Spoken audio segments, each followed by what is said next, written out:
Hallelujah. प्रभु यीशु मसीह के नाम से सबको प्रेमी सलाम। जय यीशु। हालेलुया। इस वीडियो प्रोग्राम के द्वारा आप सबको मिलने में बहुत आनंद होता है। आज तो खास करके हम 40 दिवस उपवास में है, इसलिए हम 40 दिवस उपवास के बारे में अमुक संदेश और प्रार्थना के बारे में हम सुनेंगे। अभी हम बाइबल में से हम देखेंगे। योएल के पुस्तक में पहला अध्याय 14 वचन में लिखा है कि पवित्र उपवास के दिन को ठहराओ। खरेखर उपवास का दिन है, ये पवित्र उपवास है। ये पवित्र उपवास का दिन को हम ठहराना है, हम निर्णय करना है, हम नक्की करके हम जरूर ये पवित्र उपवास को पालन करना चाहिए। देखो, बाइबल में बहुत लोग को उपवास किया है, प्रार्थना किया है, आशीष पाया है। उसमें हम देखेंगे तो एस्तर रानी है, वो 3 दिवस उपवास किया और यहूदी लोगों सबको बचाया। और दाऊद राजा 7 दिवस उपवास किया है, और दानियल 21 दिन उपवास किया है, और एज्रा उपवास किया है, और नहेमिया उपवास किया है, निनिवे ना लोग भी उपवास किया है। इतना नहीं है, मूसा 40 दिन 2 बार उपवास किया है, यहोशू भी 40 दिन उपवास किया है, और एलिया 40 दिन उपवास किया है, और यीशु मसीह भी 40 दिन उपवास किया है। उसके अलावा पौलुस ये 14 दिवस संलग्न उपवास किया है, और उसके वचन में लिखा है कि बहुत दिन वो उपवास में वो सेवा किया है, उपवास में रहकर सेवा किया है, बहुत दिनों तक ये उपवास किया है, कहीं गिन नहीं सकता है, इतना उपवास किया है। और लूक सुवार्ता में हम देखेंगे तो दूसरा अध्याय में एक बहन, वो विधवा बहन है, उनका नाम हन्ना बहन है। वो बहन तो 7 वर्ष उनके पुरुष के साथ जीवन बिताई थी, फिर उसके बाद ये तो विधवा बन गया। परंतु ये बहन तो अभी तो 84 उम्र तक वो देवाल में रहकर वो रात दिन उपवास के सहित वो प्रार्थना करती थी।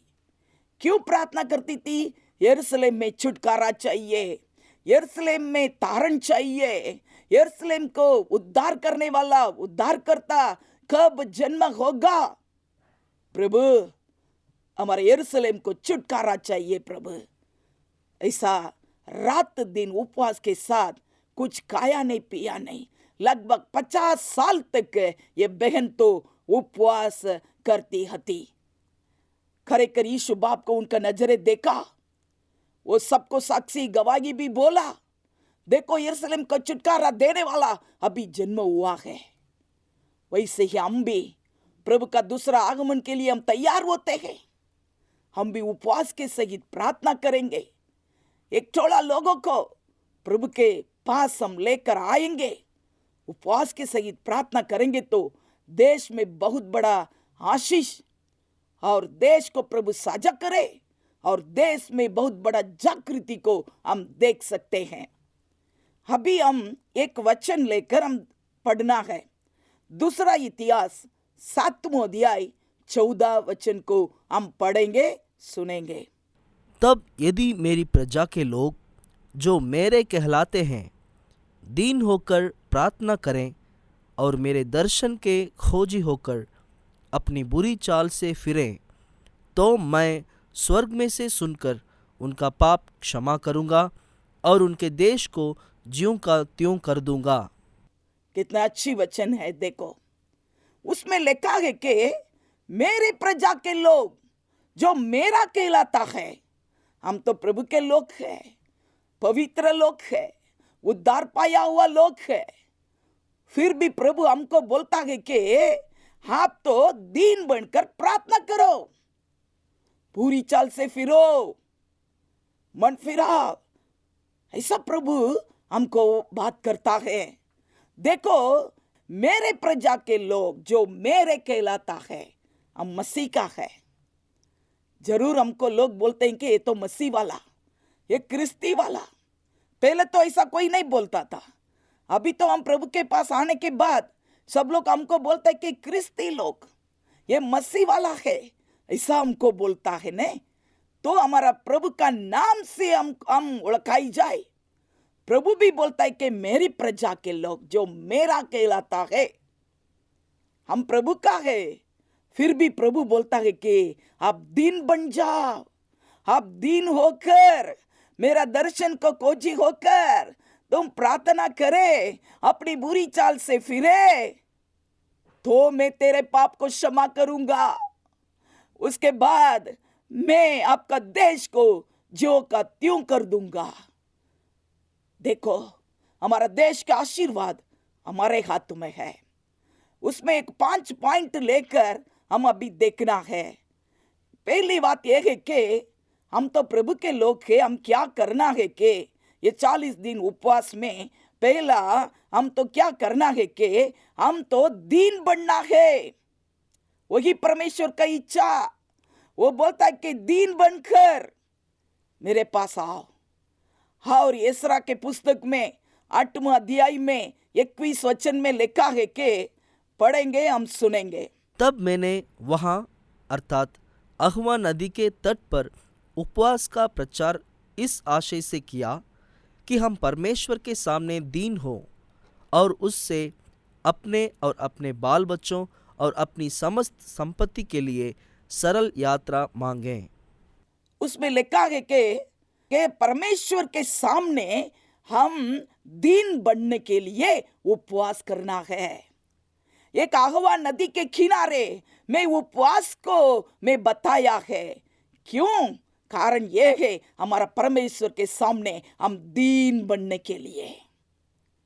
उसके बाद हमारे लिए, हमारा बच्चों के लिए, हमारे सब चीजों के लिए, और हम सीधा मार्ग में चलने के लिए और शैतान शत्रु से हम बचने के लिए उपवास करना है। परंतु पहली बात तो यह है कि हम दीन बनना है। दीन बनकर हम प्रार्थना करना है। इसलिए उपवास करो। उपवास रहकर परमेश्वर के सामने दीन बन जाओ। और याकूब का पत्र 4:6 में लिखा है कि देखो, परमेश्वर तो अभिमानियों को क्रोध करने वाला है और दीनों पर अनुग्रह करने वाला है। इसलिए हम तो घमंड नहीं करना, कुछ अभिमान हमारा जीवन में नहीं होना। इतना तक प्रभु हमको आशीष किया है, आपको प्रभु बचाया, आपका बाल बच्चों को बचाया, आपको बहुत ऐसे आशीष दिया। आपको कदाच मकान बांध कर दिया होगा और गाड़ी दिया होगा और आत्मिक आशीर्वाद दिया होगा और आपके बाल बच्चे को प्रभु आशीष दिया होगा। अच्छी तरह पढ़कर ऊंचा स्थान में प्रभु लाया होगा। बहुत आशीष मिला है। कलीसिया को परमेश्वर आशीष दिया है, बहुत आशीष दिया है। परंतु हम अभिमान करने के लिए नहीं, हम तो दीन बनना है। ओ प्रभु, सब कुछ आपका अनुग्रह है प्रभु जी। हम तो दीन बनकर आपके चरण में हम आए हैं प्रभु जी, हम आए हैं प्रभु जी। हम दीन बनने के लिए उपवास रहना है, प्रार्थना करना है दीन बनकर। और लूका सुवार्ता में 18 अध्याय में 10 से लेकर 14 तक एक बात है। उसमें लिखा है कि 2 व्यक्ति देवालय में प्रार्थना करने के लिए गया। एक तो फरीसी है और एक तो चुंगी लेने वाला है। ये फरीसी बहुत अभिमानी, ये बहुत एकदम घमंडी से वो देवालय में जाकर प्रार्थना करता है। कैसे प्रार्थना करता है कि ओ प्रभु, मैं तो ये चुंगी लेने वाला जैसा तो नहीं है। ओ प्रभु, हूं तो कोई पापी नहीं है। हे परमेश्वर, मैं तो कुछ पाप नहीं करता, मैं कुछ भी बचारी नहीं है, इसलिए मैं आपको धन्यवाद देता हूं। इतना नहीं, और भी वो कैसे प्रार्थना किया है कि सप्ताह में 2 बार मैं उपवास करता हूं और जितने संपत्ति आपने मुझको देता है उसमें से मैं जरूर आपके लिए 10 देता हूं। मैं तो आपके लिए बहुत करता हूं। ऐसा घमंडी से, अभिमानी से वो प्रार्थना करता है। मैं वो चुंगी लेने वाले के समान नहीं है, मैं तो बहुत अच्छा व्यक्ति हूं। ऐसा परमेश्वर के सामने वो प्रार्थना करता है। परंतु और एक जो चुंगी लेने वाला, वो गरीब व्यक्ति जैसा, वो तो दीन बनकर प्रभु के चरण पर आया। वो प्रार्थना करता है कि ओ प्रभु, ये तो दूर में खड़ा रहता है और आकाश के ओर तो उनके आंखों के ऊंचे करने के लिए भी मैं योग्य नहीं है। इतना तक दीन बनकर वो बताता है कि ओ परमेश्वर, मुझ पापी पर दया कर, कृपा दे। ऐसा वो प्रार्थना किया। वचन में क्या लिखा है कि वो जे फरीसी का प्रार्थना और चुंगी लेने वाला का प्रार्थना, दोनों में से कौन धर्मी ठहराया? कि जो चुंगी लेने वाला दीन बनकर प्रार्थना करता था ने, उनको परमेश्वर बोला वो धर्मी है। जो अभिमान का प्रार्थना को प्रभु नहीं सुना। और वचन में लिखा है कि परमेश्वर तो अभिमानियों को क्रोध करता है और दीनों पर अनुग्रह करता है। उत्पत्ति 18 अध्याय 27 वचन में लिखा है, अब्राहम सोदोम कुमारा एकदम नाश करने के लिए परमेश्वर सोचा था, परंतु अब्राहम ने सोदोम के लिए प्रार्थना किया, परमेश्वर से प्रार्थना किया। परमेश्वर तो यो अब्राहम के ऊपर बहुत प्रेम करने वाला और अब्राहम को मेरा मित्र बोलता है, हमेशा अब्राहम के साथ बात करता है। फिर भी ये जे अब्राहम है, वो परमेश्वर से बात करने के लिए इतना डर रखकर, इतना दीन बनकर वो बात करता है। परमेश्वर आकर बोला, अब्राहम, सोदोम को तो मैं नाश करने वाला है। परंतु अब्राहम को मालूम है, मेरा भतीजी जो लूत है, उनका परिवार सोदोम में है। कदाई सोदोम पूरा नाश हो जाए तो मेरा लूत का परिवार भी नाश हो जाएगा। इसलिए परमेश्वर से प्रार्थना किया, हे प्रभु, सोदोम को नाश मत करो। परंतु वो ऐसा प्रार्थना किया है, दीन बनकर प्रार्थना किया। कैसे दीन बनकर बोला है कि मैं मिट्टी हूं, मैं राख हूं प्रभु जी, मैं तो आपके सामने बोलने के लिए योग्य नहीं हूं प्रभु, फिर भी मैं बात करता हूं, मुझे क्षमा कर दे। आपको गुस्सा नहीं होना प्रभु, ये सोदोम को नाश न करो। परमेश्वर अब्राहम की प्रार्थना सुना और लूत का परिवार को परमेश्वर ने बचाया है। Hallelujah, hallelujah. हम दीन बनना है, हम नम्र होना है। हम दीन बनकर प्रार्थना करेंगे तो प्रभु हमारा प्रार्थना को सुनेगा। हम घमंड के साथ प्रार्थना करने वाला हो तो 40 दिन उपवास करे तो भी आपका प्रार्थना व्यर्थ हो जाएगा, प्रभु नहीं सुनेगा। दूसरी बात में हम जाएंगे। दूसरी बात यह है कि प्रार्थना करे। जो मेरी प्रजा के लोग, जो मेरा कहलाता है, वो प्रार्थना करे। हम प्रार्थना करना है। मत्ती 6:6 में लिखा है, पढ़ेंगे। परंतु जब तू प्रार्थना करे तो अपनी कोठरी में जा और द्वार बंद करके अपने पिता से जो गुप्त में है प्रार्थना कर, तब तेरा पिता जो गुप्त में देखता है तुझे प्रतिफल देगा। उसमें लिखा है कि हाँ, आप प्रार्थना करने के लिए जब जाएंगे तब आपके कोठरी में जाओ, दरवाजा को बंद कर दे और गुप्त रीति परमेश्वर के साथ प्रार्थना करो। जो आप गुप्त रीति प्रार्थना करते हैं, प्रभु आपके लिए अच्छा प्रतिफल देने वाला है। तो गुप्त रीति प्रार्थना कर, कमरा को बंद करके, हाँ पर परमेश्वर है ऐसा प्रार्थना कर। बाहर दिखाने के लिए प्रार्थना हम करना नहीं है। बाहर दिखाने के लिए तो कोई प्रार्थना नहीं करो, ये अभिमान हो जाएगा। कदाच हम देवाल में प्रार्थना करते हैं, वो तो अलग बात है, परंतु अमुक लोग को बाहर ज प्रार्थना करेगा। परंतु परमेश्वर के साथ अकेला रहकर परमेश्वर के साथ संबंध बांधकर प्रार्थना नहीं करता है, परंतु ऐसा प्रार्थना को मांगता है। हाँ, आप मेरे पास आ जाओ, मेरे साथ रहकर एक कमरा के अंदर आकर मेरे साथ बात करो, गुप्त रीति बात करो, प्रार्थना करो, ऐसा प्रभु मांगता है। एक पुस्तक में मैं पढ़ा, उगांडा देश में एक बड़ा जादूगर था।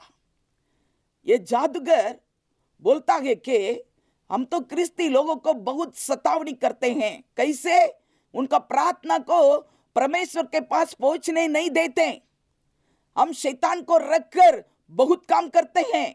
जगह जगह मीटिंग होता है, वहां जाकर हमारा ग्रुप शैतान आएगा, ये पूरा प्रार्थना को नीचे दबा देगा।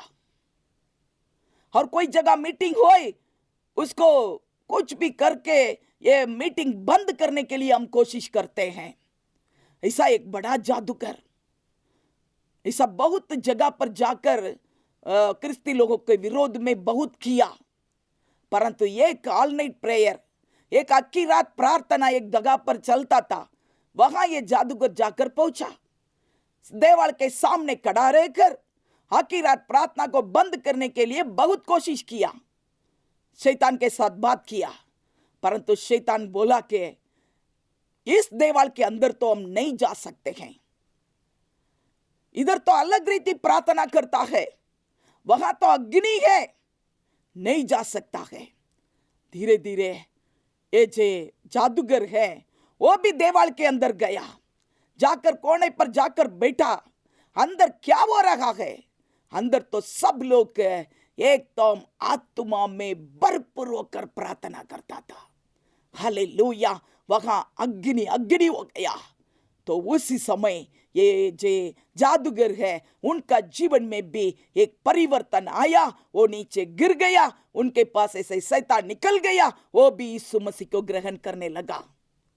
वो व्यक्ति बाहर आकर सब क्रिस्ती लोगों के लिए फटकार देकर वो बोलता है कि ये क्रिस्ती लोगों, आप तो 3 प्रकार के लोग हैं, 3 प्रकार के रूप में आप लोग को प्रार्थना करते हैं, परंतु किसका प्रार्थना प्रभु सुनेगा? ऐसा बोल के वो बोलता है कि पहला एक ग्रुप वाला है, ये लोग को कैसे प्रार्थना करता है कि पाप भी करे, यीशु भी चाहिए, पाप के साथ प्रार्थना करे, पाप को नहीं छोड़े परंतु प्रार्थना करे।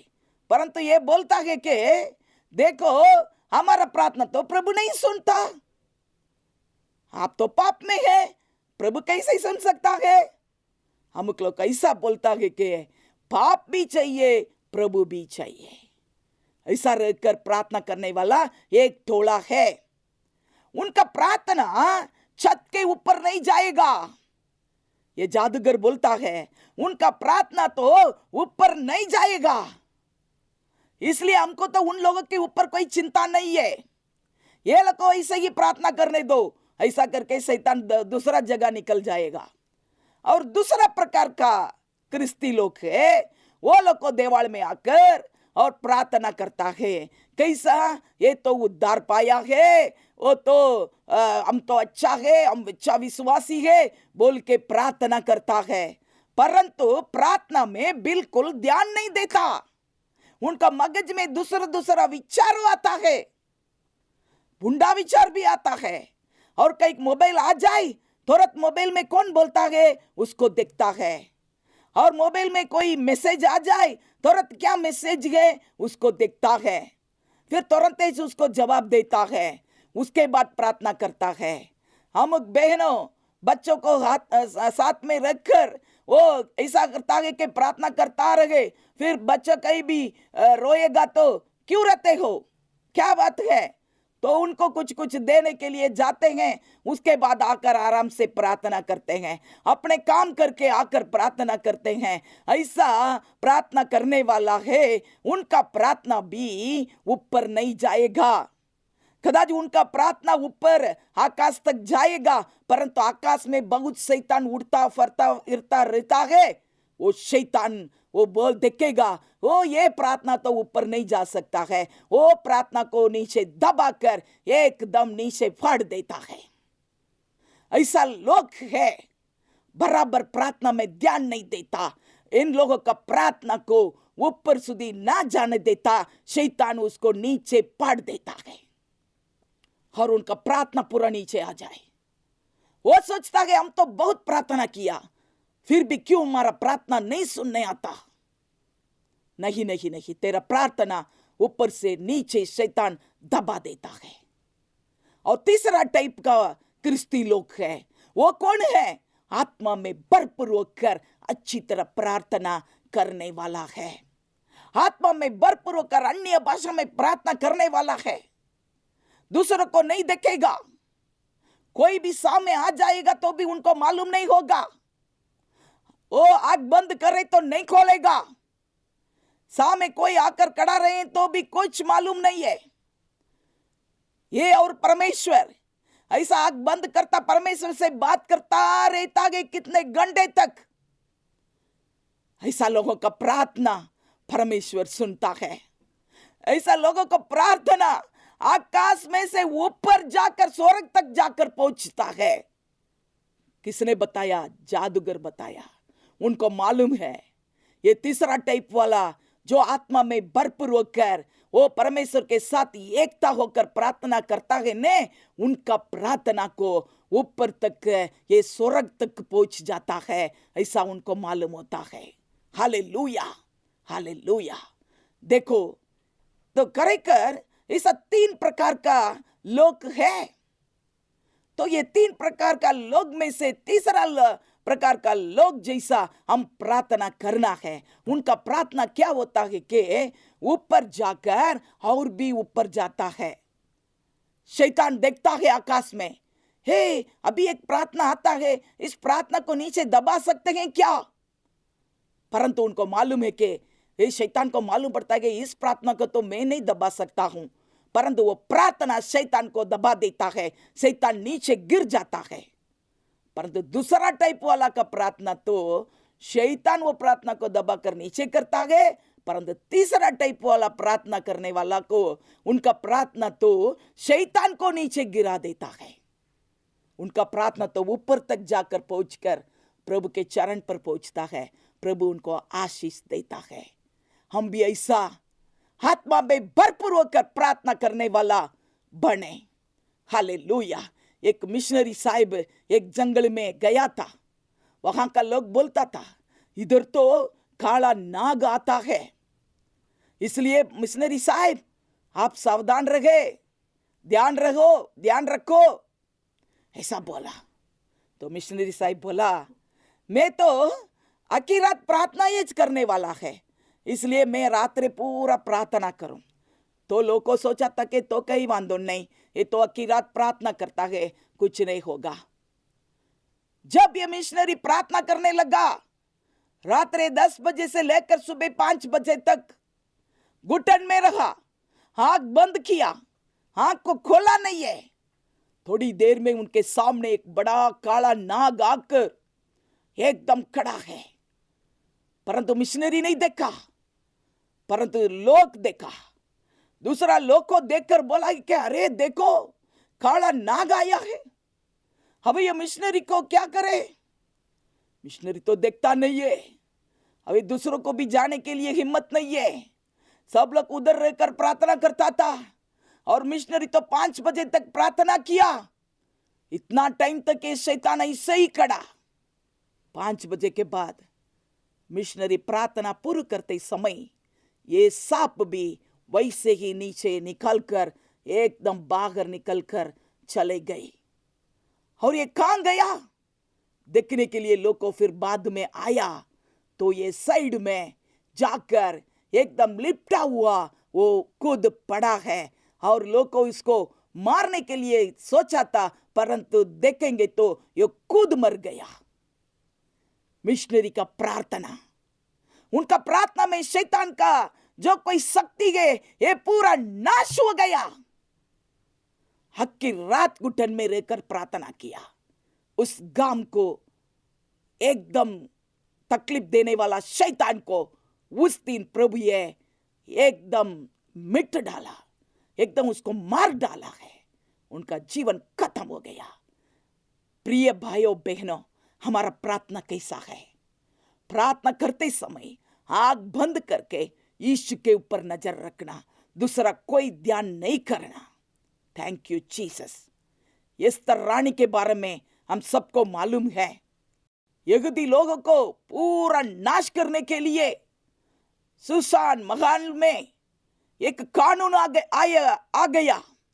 अब ये कानून को कोई मिटा नहीं सकता है। यहूदी लोगों को बहुत विपत्ति आई, पूरा यहूदी लोगों को खलास करना, उनको मार डालना है, ऐसा नियम राजा के ओर से आया। हवे इस बात को सुनकर एस्तर रानी बोला कि उनका जो काका के पास मुर्देगाई है, उनका काका उनके पास बोला, मैं 3 दिन उपवास करूंगी। मेरा दादी लोग को भी सब मिलकर, हम भी मेरा दादी लोग को भी, वो लोग को भी उपवास करेंगे। आप भी उपवास करो, सारे यहूदिया में बात कर लो, बद यहूदी लोग को पूरा छोटा बड़ा सब उपवास करे। 3 दिन प्रार्थना, किसी को चेहरा नहीं देखना, प्रभु के ओर रहना है। हम प्रार्थना करना है, देश का परिस्थिति को प्रभु बदली करे। जरूर मुझको तो बहुत डर लगता है कि राजा के सामने मैं कैसे जाकर बात करूं, फिर भी मैं 3 दिन उपवास करके प्रार्थना करूंगी, उसके बाद मैं राजा के पास बात करने के लिए जाऊंगी। तो एस्तर ने 3 दिन प्रार्थना किया। बाइबल में लिखा है कि एस्तर 4 अध्याय 16 वचन में लिखा है कि एस्तर 3 दिन तक यहूदी लोगों को छुटकारा के लिए ये खाया नहीं पिया नहीं, उपवास सहित प्रार्थना किया। और एस्तर का पुस्तक 3 अध्याय 15 वचन में लिखा है कि सुसान शहर पूरा घबराई गया। क्या करना है मालूम नहीं, यहूदी लोगों को पूरा खलास कर देगा ऐसा सोचा था। परंतु 3 दिन उपवास प्रार्थना के बाद एस्तर के पुस्तक 8 अध्याय 15 वचन में लिखा है, सुसान शहर पूरा आनंद खुशी से भरपूर हो गया। ये कैसे हो सकता है? उपवास प्रार्थना के द्वारा। पहले तो सुसान शहर पूरा घबराई गया था, परंतु 3 दिन उपवास के बाद सुसान शहर में इतना बड़ा आनंद और खुशी आ गया, ऐसा बाइबल में लिखा है। और भी लिखा है, एक ही दिन में सारे यहूदियों को नाश करना ऐसा कानून था। परंतु एस्तर 9 अध्याय 5वें वचन में लिखा है कि यहूदी लोगों को कुछ भी नाश नहीं हुआ, और यहूदी लोग को खुद उनका विरोध करने वाला सभी को नाश कर दिया है। सुसान महल में भी 500 लोगों को मार डाला, और उसके कारण कौन था? हामान, उसको भी मार डाला। उनका बेटा वो 10 जन, उनको भी मार डाला। जो लोग यहूदी लोगों के विरोध में खड़े थे, यहूदी लोगों को नाश करने के लिए खड़े थे, वे सभी लोगों को यहूदी लोग को खुद मार डाला है। उनके लिए राजा परवानगी दे दिया है। ये सब कैसे हो सकता है? एस्तर रानी के प्रार्थना के द्वारा। 3 दिन उपवास करके प्रार्थना किया, देश का परिस्थिति बदलाई गया, सुसान शहर में आनंद आ गया, और पूरा यहूदी लोगों के लिए आनंद और खुशी और महिमा और ऊंचा स्थान राजा ये दे दिया। 127 देश में यहूदी लोगों का नाम बड़ा हो गया था। वैसे ही हम भी प्रार्थना करना चाहिए। Hallelujah, hallelujah. और तीसरी बात में हम जाएंगे, दीन होना है। दूसरी बात तो प्रार्थना करना है। तीसरी बात है मेरे दर्शन को खोजी होकर। देखो, प्रभु का चेहरा को देखना है।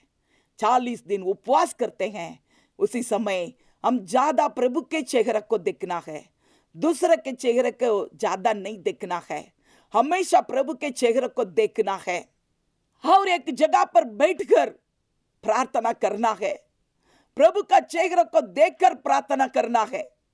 देखो, हमेशा हम क्या करते हैं कि परमेश्वर का हाथ को देखते हैं। क्यों हम हाथ को देखते हैं? प्रभु हमको कुछ चाहिए, मुझे पैसा चाहिए, मेरे बच्चे के लिए फीस भरना है, प्रभु मैं तो गाड़ी के लिए किस्त भरना है, प्रभु मुझको पैसा चाहिए, ये चाहिए वो चाहिए, ऐसा करके हमेशा ओ प्रभु दे दो दे दो दे दो बोल के हाथ लंबो करके हम भीख मांगने जैसा हम हमेशा प्रार्थना करते हैं। प्रभु मेरा बेटा को शादी करना है, पैसा चाहिए, ट्रैक्टर लेना आ गए पैसा चाहिए, मकान बांधना आ गए पैसा चाहिए। का हमेशा हमारा जरूरत के लिए प्रभु का हाथ को हम देखते हैं। हो प्रभु मैं प्रार्थना कर दिया, आपके हाथ से कुछ मुझे आशीष देगा क्या? परंतु इस 40 दिन में हम ऐसा प्रभु के हाथ को देखकर नहीं प्रार्थना करो, प्रभु का चेहरा देखकर प्रार्थना करो। Thank you lord Jesus. प्रभु का चेहरा देखेंगे तो प्रभु का महिमा की प्रशंसा आपके ऊपर आ जाएगा। वो आत्मिक आशीर्वाद, उन्नति, अनुभव, आत्मिक वरदानों, हो प्रभु का महिमा के प्रशंसा के अंदर आप रहेंगे, तब जो कोई वस्तु चीज है वो सब आपके लिए अपने आप मिल जाएगा। खाली ये चाहिए वो चाहिए ऐसा ही प्रार्थना कितने बार हम करता रह सकते हैं? ये तो सादा विश्वासी अभी अभी प्रभु में आया हो, ये लोग को प्रभु से ये चाहिए वो चाहिए मांगेगा, प्रभु देगा। ये तो आंगनवाड़ी के बच्चे के समान। हम तो बड़ा हो गया है, हम तो वडील बन गया है, हम तो मजबूत विश्वासी बन गया है, हम तो सेवक बन गया है। हम तो प्रभु का चेहरा देखने वाला बने। आत्मिक अनुभव, उन्नतित अनुभव, प्रभु का चेहरा देखेंगे तो हमारा मुंह कभी भी काला ना होगा। प्रभु का चेहरा देखेंगे तो हमारा चेहरा एकदम प्रकाश हो जाएगा, क्योंकि प्रभु का चेहरा एकदम सूरज के समान प्रकाश है। वो महिमा में है, वो महिमा हमको प्रभु देने वाला है। इसलिए हम ऐसा प्रार्थना करना चाहिए। भजन संहिता 34:5 में भी लिखा है, जितने लोग प्रभु के मुख को देखा उनका मुख प्रकाश हो गया, कभी भी काला ना बना, कोई शर्म में ना छोड़ेगा। Thank you Jesus. मूसा के बारे में हम देखेंगे, निर्गमन के पुस्तक 24 अध्याय 15 से लेकर 18 तक पढ़ेंगे तो उसमें अच्छी तरह एक बात लिखा है। देखो, मूसा पर्वत पर चढ़ गया प्रार्थना करने के लिए, और ऊपर चढ़कर वो प्रार्थना करने लगा। उसी समय उस पर्वत में पूरा मेघ आकर, बादल आकर उनको ढक दिया। अकेला गया, पर्वत पर गया। नीचे रहेंगे तो हमेशा इजराइल लोगों कुछ कुछ बात करता रहेगा, इसलिए वो सब छोड़ दिया। ऊपर अकेला गया, पर्वत पर चढ़कर वो प्रार्थना करने लगा। ये मूसा प्रार्थना करते समय ऊपर से बादल आया, पूरा मूसा को ढक दिया। पहले दिन, दूसरा दिन, तीसरा दिन, 6 दिन ऐसा प्रार्थना किया। मूसा को तो पूरा बादल आकर ढक दिया। बादल का मतलब प्रभु का महिमा, प्रभु का प्रशंसा। वो प्रभु का प्रशंसा के अंदर मूसा आ गया। 7वां दिन ऊपर से प्रभु का वाणी आया के, हे मूसा ऊपर चढ़कर आओ। ऐसा परमेश्वर ने उनको पुकारा। 7वां दिन परमेश्वर का वाणी आया। 6 दिन महिमा के प्रशंसा के अंदर भरपूर था, और 7वां दिन परमेश्वर का वाणी आया है कि मूसा और भी ऊपर चढ़कर आओ। तो वचन में लिखा है कि मूसा 7वां दिन ये जे बादल है, ये बादल के बीच में से वो ऊपर चढ़कर गया, और वहां जाकर परमेश्वर के साथ ये 40 दिन और रात उपवास सहित पड़ी रही ने वो बातचीत किया है। ऐसा वचन में लिखा है। 40 दिन उपवास के साथ कैसे प्रार्थना कर सकते हैं, कैसे परमेश्वर के साथ बात कर सकते हैं? महिमा के प्रशंसा के अंदर हम भरपूरी होना है। जो बादल आकर, प्रभु का महिमा आकर हमको ढक देना है, तब हम आराम से 40 दिन उपवास के साथ हम प्रार्थना कर सकते हैं। वैसे ही 40 दिन उपवास तो करना मुश्किल है। आप दुनिया के काम भी करेंगे, खाली उपवास भी करेंगे, प्रार्थना तो करता नहीं है। प्रार्थना के लिए समय ही नहीं है। ऐसा हो तो आपका उपवास प्रार्थना में कुछ फायदा भी नहीं है।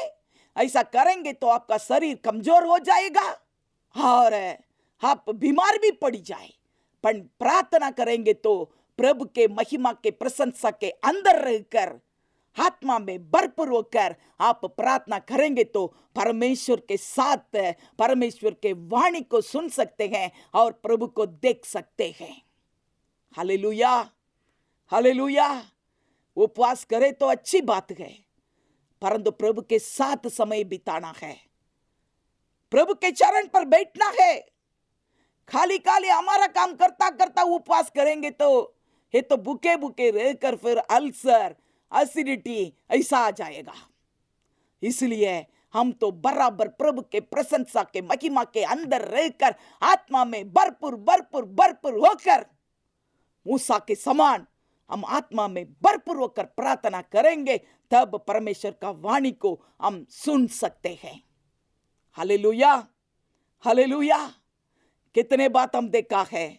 देखो मेरे लोग, दीन बनना है और प्रार्थना करना है, मेरे दर्शन की खोजी होकर प्रार्थना करना है। और चौथी बात में जाएंगे। चौथी बात यह है कि अपनी बुरी चाल से फिरे।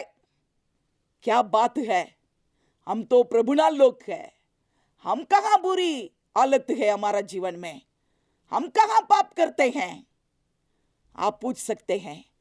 परंतु ये परमेश्वर का वाणी है, जो मेरी प्रजा, जो मेरा कहलाता है, वो अपनी बुरी चाल से फिरे। भले क्रिस्ती है फिर भी पाप करता है।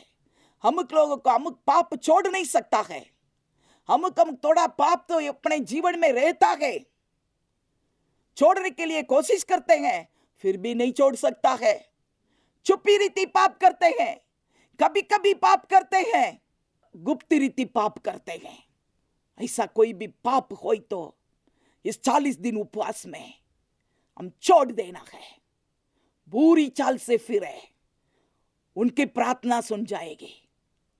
आप बुंडा काम करता करता प्रार्थना भी करें तो आपका प्रार्थना को प्रभु नहीं सुनेगा। कभी कभी दारू पी, कभी कभी कुछ पाप करे, विभचार करे, गुप्त रीति कुछ पाप करे, दूसरों को विरोध में उठाए, ऐसा मत करो। पाप पाप है, छोटा है बड़ा है, सब कुछ पाप है। बुरी चाल से फिरो, अन्याय ना करो, भाई भाई के साथ प्रेम रखो, पड़ोसी के साथ प्रेम रखो, अपने पत्नी के साथ प्रेम रखो, पत्नी भी पति के साथ अच्छा प्रेम रखो, पारिवारिक जीवन में उत्तम रहो, एक दूसरे के लिए वफादार बन जाओ। बुरी चाल से फिरो, बुरी चाल से फिरो। प्रभु का वाणी है, बुरी चाल से फिरेंगे तो तेरा प्रार्थना को प्रभु सुनेगा, तेरा प्रार्थना को प्रभु सुनेगा। और नीति वचन में लिखा है, नीति वचन 28 और 13वें वचन में लिखा है कि जे कोई अपने अपराध को छिपा रखता है उसका कार्य सफल नहीं होता, परंतु जो उनका मान लेता है और छोड़ भी देता है उस पर दया की जाएगी। अपने पाप को मान लेता है और छोड़ भी देता है। हम लोग तो पाप को मान लेते हैं, हाँ हम तो पापी है, पापी है, पापी है, प्रार्थना भी करे, फिर उस पाप को फिर करे, छोड़ नहीं देता। वचन में तो लिखा है कि जरूर अपने पाप को मान लेता है और छोड़ भी देता है, उस पर दया की जाएगी। आप आपके पाप को छिपा कर रखता हो तो आपका कार्य सफल ना हो सकता है। सावधान रहे, पाप को छोड़ दे, बुरी चाल से फिरे, तब प्रभु आपकी प्रार्थना को सुने। हालेलुया। और योएल के पुस्तक में 2 अध्याय में 13वें वचन में लिखा है, पढ़ेंगे हम सुनेंगे। अपने वस्त्र नहीं, अपने मन ही को फाड़कर अपने परमेश्वर यहोवा की ओर फिरो, क्योंकि वह अनुग्रहकारी, दयालु, विलंब से क्रोध करने वाला, करुणा निधान और दुख देकर पछताने हरा है। हमारा वस्त्र को नहीं फाड़ो। मैं पापी है, मैं पाप के लिए पश्चाताप करता हूं, वस्त्र को फाड़ कर और मार मार के ऐसा प्रार्थना मत करो। वस्त्र को नहीं फाड़ो, आपका हृदय को फाड़ो। हृदय में खरू परिवर्तन आना चाहिए। हृदय में कुछ पाप नहीं होना है। हृदय पवित्र करना है। हृदय को कठिन नहीं रखना है। इंसान तो हमारा चेहरे को देखता है, बाहर का बात को देखता है, अपना वस्त्र को देखता है, परंतु परमेश्वर तो तेरा हृदय को देखता है। मनुष्य देखे ऐसा हमारा वस्त्र को नहीं फाड़ो, परमेश्वर देखे ऐसा हमारा हृदय को फाड़ो, ताकि प्रभु हमारा प्रार्थना को सुन सकता है। देखो, निनिवे का लोग के बारे में बाइबल में लिखा है, यूना को परमेश्वर भेजा।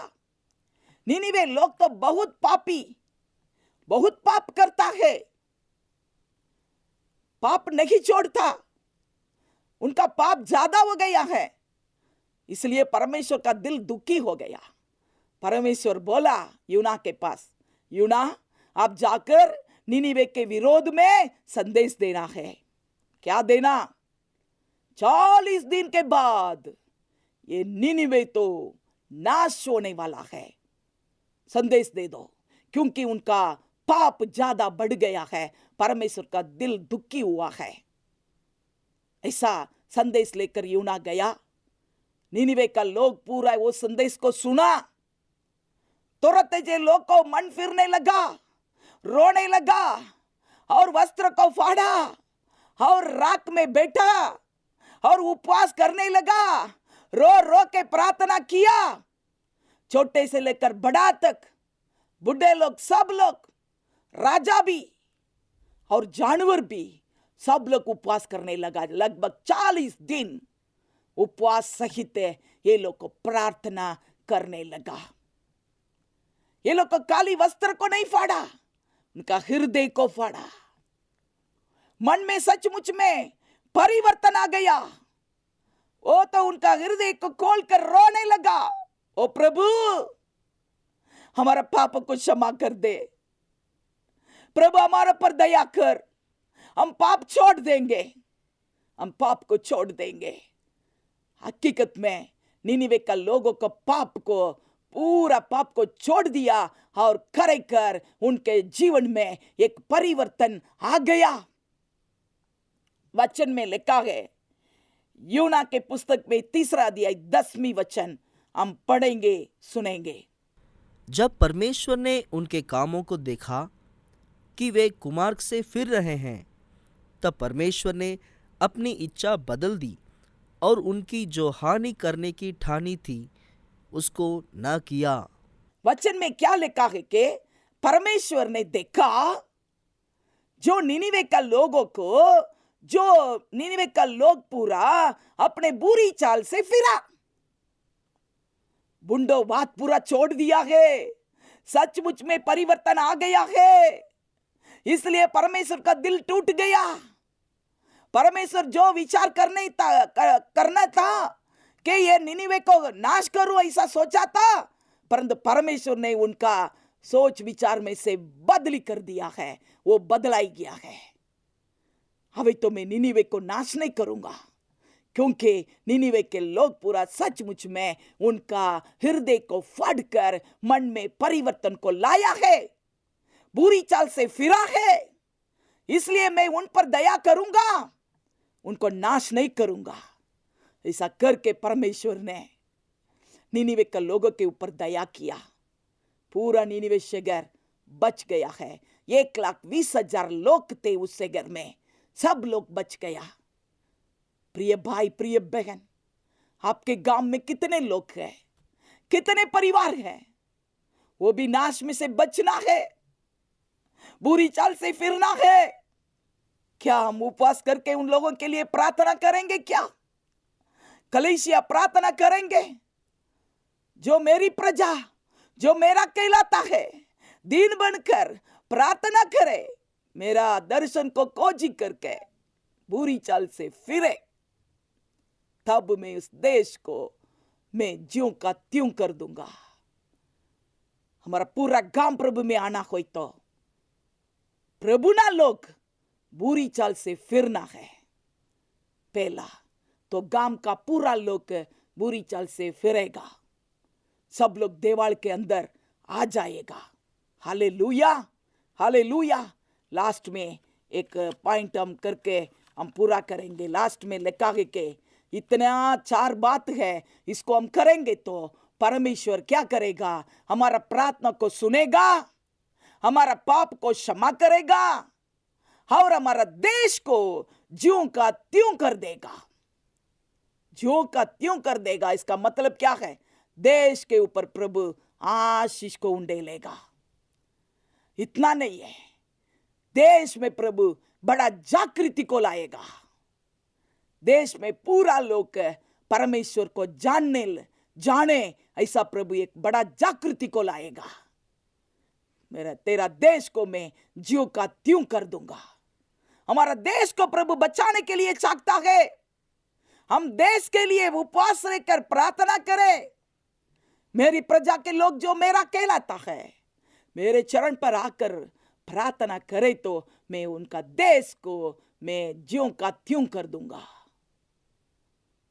मेरा देश को प्रभु चंगा करेगा, देश को प्रभु आशीष करेगा, देश में एक बड़ा जागृति को प्रभु लाएगा।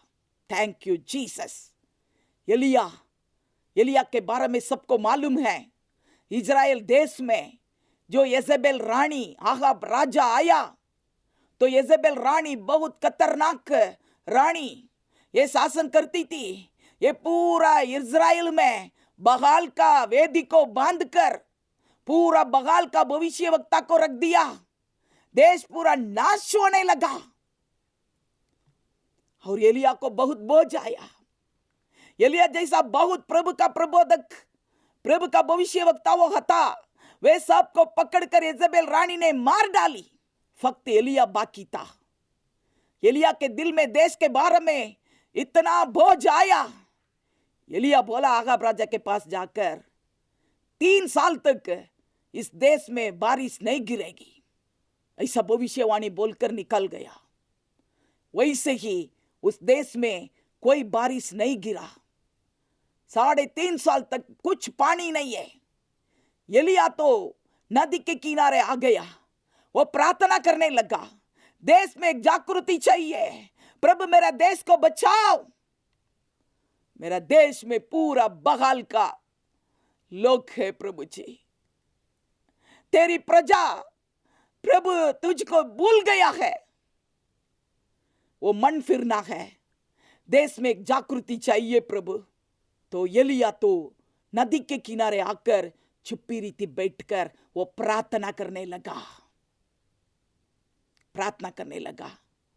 3 साल हो गया है, 1.5 साल तो नदी के पास और 1.5 साल तो ये सारी बात विधवा के घर जाकर रखा, परंतु 3 साल तक प्रार्थना किया। देखो इतना प्रार्थना किया, नदी के किनारे था तब तो एलिया को तो कौवा के द्वारा प्रभु ये भोजन भी दिया। लगभग 3.5 साल तक एलिया खूब प्रार्थना किया। इजराइल में देश में एक परिवर्तन आना चाहिए। 3 साल के बाद एलिया के ऊपर परमेश्वर का वाणी आया, एलिया जाओ, आहाब के पास जाओ, बताओ मैं तेरे संग रहूंगा। तो आहाब राजा के पास एलिया गया, बोला हमारा परमेश्वर ही परमेश्वर है, मैं बताना चाहता हूं। तो वो तो एक बात करता था, तो ऊपर से अग्नि को भेजने वाला, अग्नि से उत्तर देने वाला परमेश्वर कौन है, वही सच्चा परमेश्वर। तो बहाल का लोग 800, इधर तो एलिया तो एक अकेला, राजा तो कड़ा है। सुबह से लेकर शाम तक ये बहाल का लोग बुम्पाड़ा पुकारा, उनका परमेश्वर अग्नि से उत्तर नहीं दिया। एलिया का परमेश्वर, एलिया एक प्रार्थना किया, ऊपर से अग्नि उतर कर आया और लोग पूरा एकदम नीचे गिर गया और घुटन पड़कर यहोवा ही परमेश्वर है ऐसा परमेश्वर को वो एकदम ऊंचा करने लगा, महिमा करने लगा। एलिया बोला, मेरा परमेश्वर अग्नि से उतर दिया है, मेरा परमेश्वर सच्चा परमेश्वर है। बगाल का लोगों, जो बगाल का भविष्य वक्ता, सबको पकड़ो, सबको मैं मार डालूंगा। आहाब राजा भी कुछ नहीं बोला। हाँ, आप तो जीत लिया है, कोई वांदो नहीं, सबको मार डालो। 800 बगाल का जो कोई भविष्य वक्ता था सबको मार डाला एलिया। इतना तक करने के बाद एलिया आहाब राजा को देखकर बोलता है कि आहाब राजा, अबे तो बस, आप तो खाने के लिए पीने के लिए जाओ, मैं तो अभी तक तो मैं खाया नहीं पिया नहीं, ये सुबह से लेकर उपवास है, इतना मेहनत भी किया है, सबको मार भी डाला है, फिर भी मैं तो खाने के लिए नहीं जाऊंगा, क्योंकि मेरे कान में एक बड़ा बारिश का आवाज मैं सुनता हूं, इसलिए मैं तो नहीं जाऊंगा, परंतु आप जाकर जल्दी से खाना खाओ पियो। तो राजा ने खाना खाने के लिए पीने के लिए वो निकल गया। उसी समय एलिया क्या किया है, और भी करमेल पर्वत में और भी ऊपर चोटी में चढ़ गया। चढ़कर वो प्रार्थना करता है। एलिया के कान में एक बड़ा आवाज, एक बारिश का आवाज उनको सुनने के लिए मिलता था, परंतु बारिश तो नहीं आया। तो एलिया प्रार्थना करता है और भी प्रार्थना करता है, जब बारिश गिरेगा तब तक मैं प्रार्थना करूंगा, इस देश में बारिश चाहिए, इस देश में आशीष चाहिए, इस देश में एक जागृति चाहिए। बारिश का मतलब एक बड़ा जागृति। जब तक बारिश ना गिरेगा तब तक मैं कुछ खाना पीना ना करूंगा, मैं प्रार्थना ही करूंगा। तो एलिया करमेल पर्वत का चोटी पर चढ़ गया और वचन में लिखा है कि उनका सिर को घुटन में रहकर, घुटन के दो घुटन के बीच में उनका सिर को रखकर वो जमीन में पड़ी ने वो प्रार्थना करने लगा। उनका चाकर को बोला, मैं तो इधर ही ऐसा प्रार्थना करूं, आप तो नीचे जाओ, समुद्र किनारे जाओ, जाकर देखो कुछ बादल देखने के लिए मिलता है क्या, बारिश आया है क्या, देखकर आओ। उनका चाकर नीचे गया, देखा कुछ बादल नहीं है, कुछ बारिश का बात भी नहीं है। फिर ये ऊपर चढ़कर करमेल पर्वत का चोटी तक वो चलकर आया। वो बोला, एलिया साहब कुछ नहीं सुनता, कुछ देखने के लिए नहीं मिलता। एलिया साहब बोला, ऐसा नहीं है, फिर जाओ 7 बार जाने के लिए बोला। 7 बार भी वो ऊपर से नीचे आया, समुद्र किनारे गया, देखा कुछ भी देखने नहीं मिला। 7वां बार ये बोला है कि एलिया साहब एक गज हादसा बादल देखने के लिए मिलता है। ये जो चाकर है 7 बार ऊपर चढ़ा नीचे आया, कितना टाइम हो गया, इतना टाइम तक वो एकदम ये जो एलिया क्या करता है कि वैसे ही खड़ा है, भूखे प्रार्थना दीन बनकर। उनका चेहरा तो 2 घुटन के बीच में रहकर नीचे पड़ी ने वो एकदम प्रार्थना करता है। बहुत टाइम हो गया है। लास्ट में चाकर बोलता है कि एक जिहाद सा बादल देखने के लिए मिलता है। तुरंत ये एलिया बोलने लगा, उठा और बोला, आगाब राजा को बताया, आगाब राजा रथ को जोड़कर आप जल्दी से जल्दी इस्राएल में जाओ, बहुत बड़ा बारिश गिरने वाला है।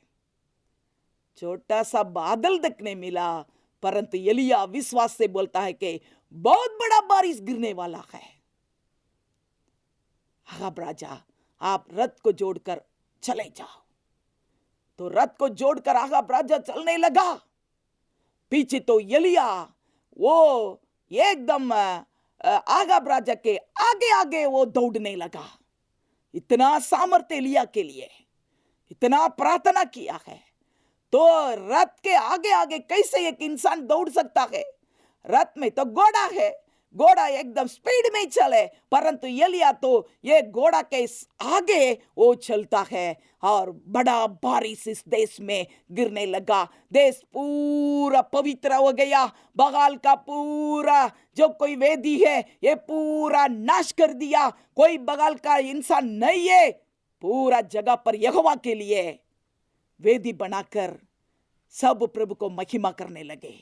देश में बड़ा जागृति, देश में बड़ा आशीष। 3.5 साल तक बारिश रही है और बारिश भी गिरा। देश में बहुत आशीष मिला है। Hallelujah, hallelujah. हम भी प्रार्थना करेंगे, हम भी दीन बनकर हम प्रार्थना करें, परमेश्वर के खोजी होकर बुरी चाल से फिरे, तब परमेश्वर हमारा प्रार्थना को सुनेगा, हमारा पापों को क्षमा करेगा और हमारा देश को ज्यों का त्यों कर देगा। इस 40 दिन उपवास में हमारा देश में एक बड़ा जागृति आना है। तुम्हारा प्रार्थना के द्वारा, तेरे प्रार्थना के द्वारा एक बड़ा जागृति गुजरात में, राजस्थान में, मध्य प्रदेश में हम देखने के लिए चाहते हैं। जरूर होगा।